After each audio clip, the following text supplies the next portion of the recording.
Well, hello everyone. Welcome to Way2B TV, where there's a better way to be than atheist or theist. So we talked about the growing evidence, how Christianity began, how the amount of evidence that we have has multiplied many times over in a very short period of time, and that anyone now can pretty much discover just how Christianity started and what the arguments were, and the hundreds of years that it took to eventually canonize a Bible. When I worked as an engineer down in Savannah, Georgia, we had a lot of projects that were on the coastline. Piling then would hold up the structure over the ocean. Piling will have eroded and needs to be replaced. You cannot go in there and just yank out the old piling. Obviously, the whole thing will fall in the sea if you do.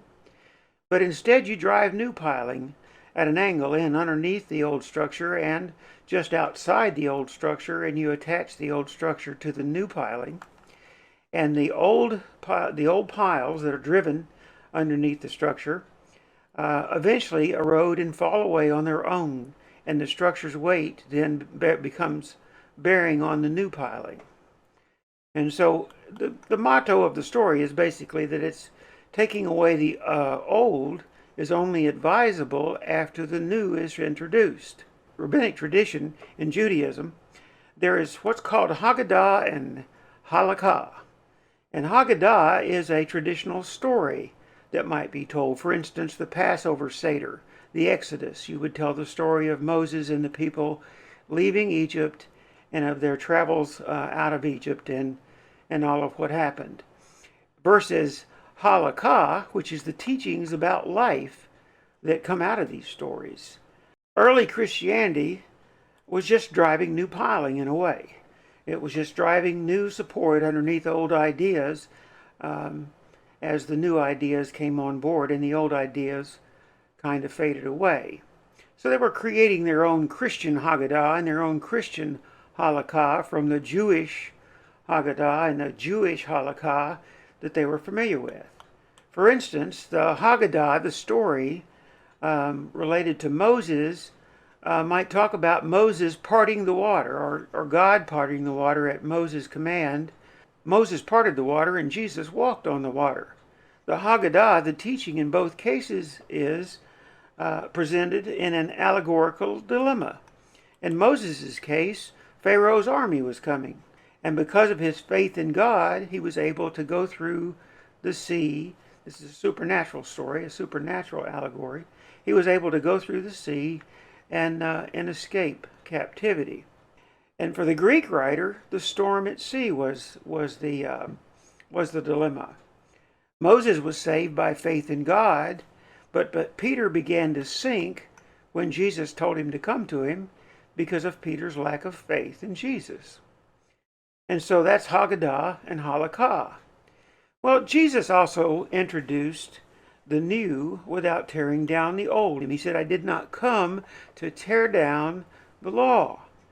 I came to fulfill it. And so in Jesus' case, he was simply saying, listen to me. I've got some new things I want to tell you about the fulfillment of the law, the shift, if you will, from being to doing. And he was trying to introduce that concept and at the same time make them understand, I understand what you're thinking, be calm, hear me out as I introduce something new while you hang on to the old. He also used the phrase, you've heard it said, but I say. Again, driving new piling. You've heard it said, don't murder, but I say, don't get angry. Again, that shift. In other words, you've depended on the fact that you've never killed anyone, and what I'm telling you is you never would kill anyone if you didn't get angry. You've heard it said, don't commit adultery, but I'm telling you, don't lust. You've depended upon the fact that you've not committed adultery, but I'm telling you, you would never commit adultery if you didn't first lust. And so this was introducing the new by shoring up the old, if you will, and letting people understand in a new way. We first recognize that Jesus' motive may very well indeed be different than the New Testament writer's motive.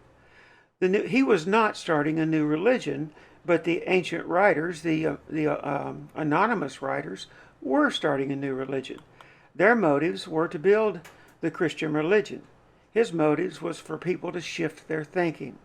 That's why I am so interested in the way, and that's why I'm so interested in the gospel that we call Matthew for my work.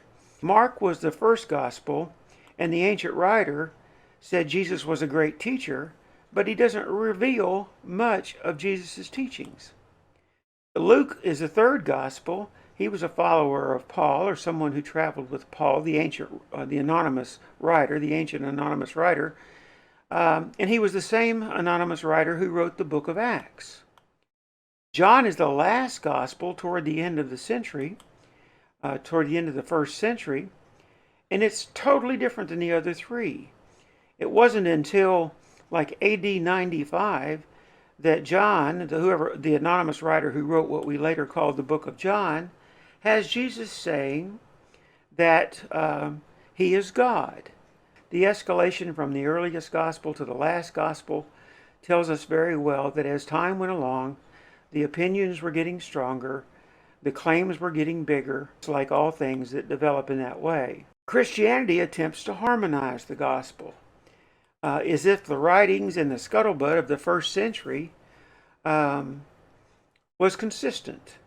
Harmonization simply means to try to take, say, the same story out of more than one gospel and put the two stories together in order to make sense out of them, such that neither one will be wrong, but they both will be right.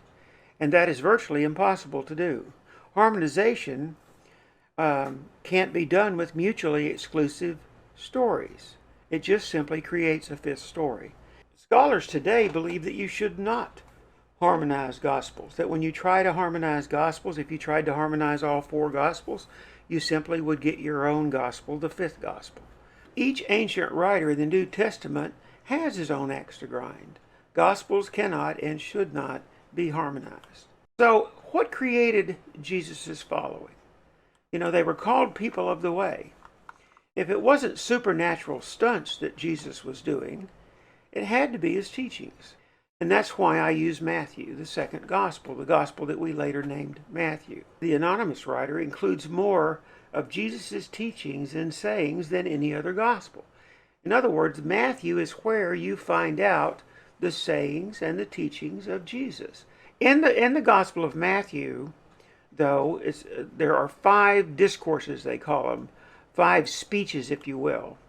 The first speech is the Sermon on the Mount, what we call the Way to Be, where we read what the people of the way may have learned about living life in community with other people from Jesus. And that's what the Sermon on the Mount is all about.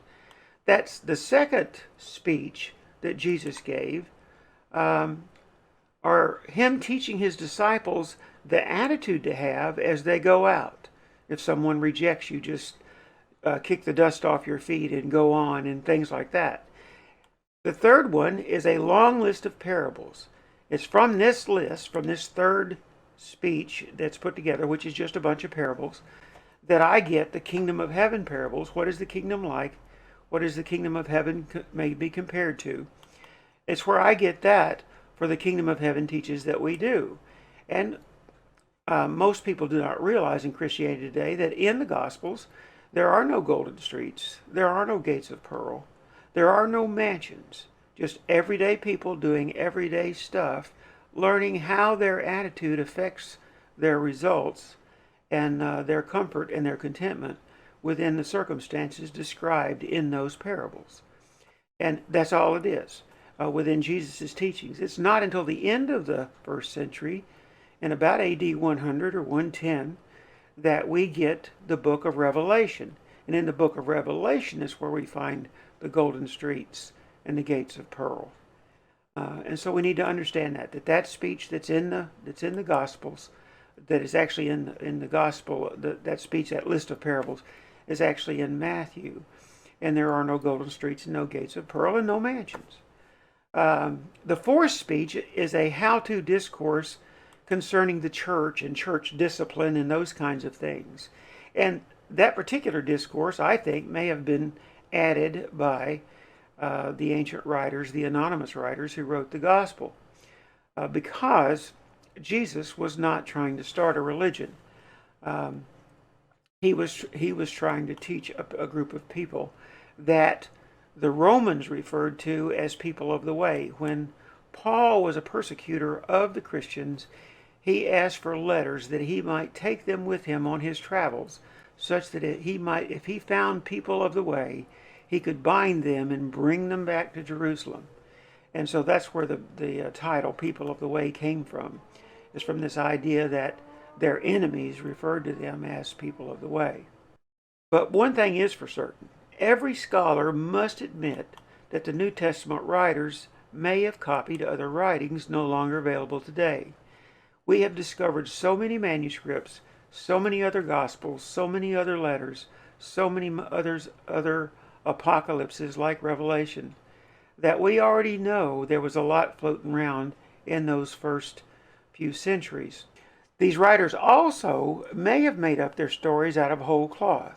That is to say, they might have invented them. And scholars today accept that possibility. If you look from gospel to gospel to gospel to gospel, you will see the little changes that they made in the various parables and in the various sayings. And this is called redaction. Redaction is just a fancy word for editing. And there's a thing in scholarship called redaction criticism, where a great study has been made out of critiquing, not complaining about, but critiquing how these changes were made, what were these changes, and why, given the overall context of what a specific ancient gospel writer might have written, why he made the specific changes he made in context of all the other things that he was saying. We can't know what a flesh and blood Jesus had to say. It's impossible. We want to put Jesus in the Gospels as if he lived in the time they were written. Without question, if you look at the Gospel that we later named Luke, for instance, he opens that Gospel and tells us we are not the eyewitnesses. This information has been handed down to us. And I think it's very important because an awful lot of people in church today think that they are reading Gospels written by Matthew, Mark, Luke, and John, who traveled around with Jesus. Sometimes we would rather know what we've been taught from tradition. We would rather know tradition than know what actually happened in Christianity. And we have so much data today that anyone can access. And you don't have to go to a research institute or to an Ivy League school or to a big seminary to find out these things anymore. You can find classroom work and lectures and presentations and debates on YouTube by these very scholars to learn what they've had to say. And you can do that yourself any evening if you got a computer. About 3/4 of the U.S. population self-identifies with Christianity. If Christianity is to have a future, it needs one that represents the good in it, the good that is in Christianity. And no matter what a lot of people may say, there is good in it, a lot of good in it. And there has been a lot of good occur because of Christianity down through the centuries. Not the judgment, not the wars, not the prejudice, and certainly not a supernatural sense of being better than whole segments of society. There's been a lot of good that has come out of Christianity, and people's lives have been changed drastically by learning the tenets that Jesus taught. So the question, I guess, that I have is, will Christianity ever represent a way of being that embraces the full spectrum of culture and thought? But also I would ask the question, will the atheist?